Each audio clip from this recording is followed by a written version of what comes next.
I know a little bit about my family history because the town I live in now is not so far from the one my distant ancestors came from. Yes, I'm clearly not living overseas now, but the small town I live in today does its best to keep Dutch traditions alive.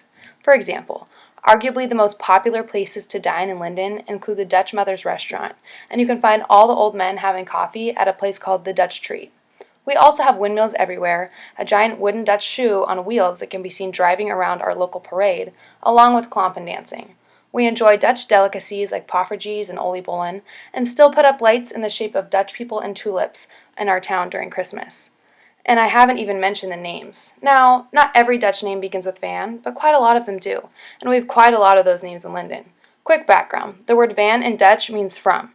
All of the Van names we have today came from back in the day when deciding what a family's surname was became necessary, and people in the Netherlands decided they would choose their names based on where they live, called a topographic name. Anyways, there are a lot of Vans in Linden, so we know that the majority of them are some part Dutch as well. I'm getting off track, but it's clear that there are a lot of things in my heritage that are apparent in my current town situation as well. However, I did learn a lot more about my family than I had known before. I chose to focus on my dad's side of the family, the Vandalens, and I followed them all the way back to my great grandpa's and great grandma's ancestors as well. It all starts with me, of course, Taylor Ray Vandalen. I was born in 1994 in Linden, Washington. Then we move up to my dad. He's a high school teacher born in 1972, also in Linden. Then we moved to his dad, my grandpa, Alvin John Vandalen, who was born in Linden in 1942 and died of Parkinson's disease in 2006. He was a dairy farmer in Linden for his entire life until he couldn't keep the farm anymore because of financial hardships and because of his disease. My grandpa Alvin, we call him Buddy, was known for his generosity, and he would even go so far as to loan out his equipment for neighboring farmers to use before he had a chance to use it for himself. After Buddy, we move up to his father, John Henry Vandalen. He was born in 1917 in Bayview, Minnesota. He was also a farmer in Linden, which is where his son learned it from. He wasn't necessarily known for his generosity like Buddy was, but he worked hard. Grandpa John was baptized in November of 1917 as an infant at U.S. Dutch Christian Reformed Church. He passed away in 2007 of old age, and I felt blessed to get to know and spend time with my great-grandpa. His father was also named John Vandalen. John Vandalen, married to Antje, was born in Holland in 1866. He was the one who emigrated from Holland to Minnesota with his wife in 1892. In the 1930 census, he lists his name along with his wife and 4 kids. He wrote that he and his wife both did not attend school, while all of their children did. However, they were both able to read and write. It also mentioned that he and Antje both spoke Dutch and English. John Vandalen obviously attended the Dutch Christian Reformed Church as well and had each of his children baptized there.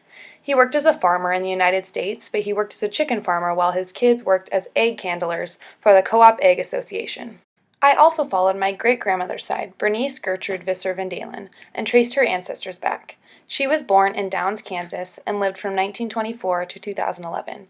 My great-grandma Bernice's occupation was keeping house, which was the same with all of the women in her ancestry before her.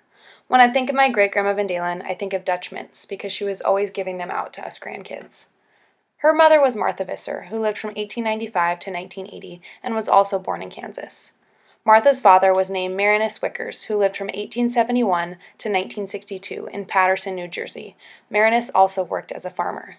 His father and mother were Hendrik J. Wickers and Gertrude Dindrik Wickers. Hendrik was born in 1835 in Gorsel, Netherlands, and passed away in 1916 in Kansas. Gertrude was born in 1842 in Zutphen, Netherlands. They emigrated from the Netherlands together around the 1870s to New Jersey. He was also a farmer. Okay, so I learned all this information, but what's the point? What does it tell me? It tells me that my family came from a long line of farmers, on both my great-grandpa and my great-grandma's side.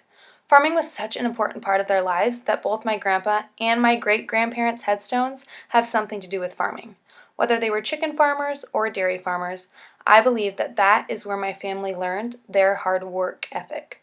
From my parents to my aunts and uncles to my grandma to my cousins, we all know how to work hard and we take pride in our work. Although we are not all farmers today, we have brought the farming hard work mentality to our jobs, whether we are teachers, insurance agents, contractors, or even stay-at-home moms.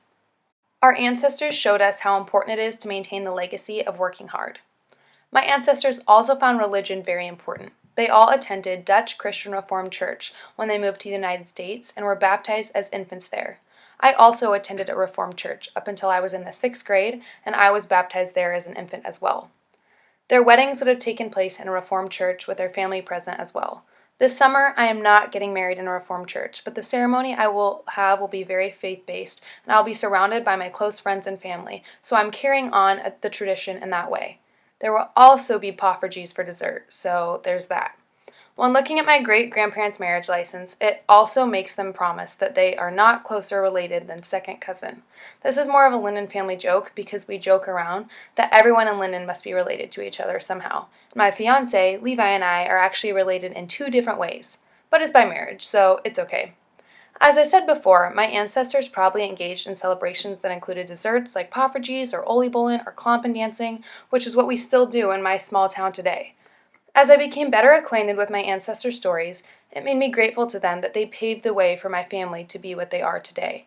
My family means the world to me, and we are all very close, so it is cool to think about the fact that we all share the same ancestors and the same heritage.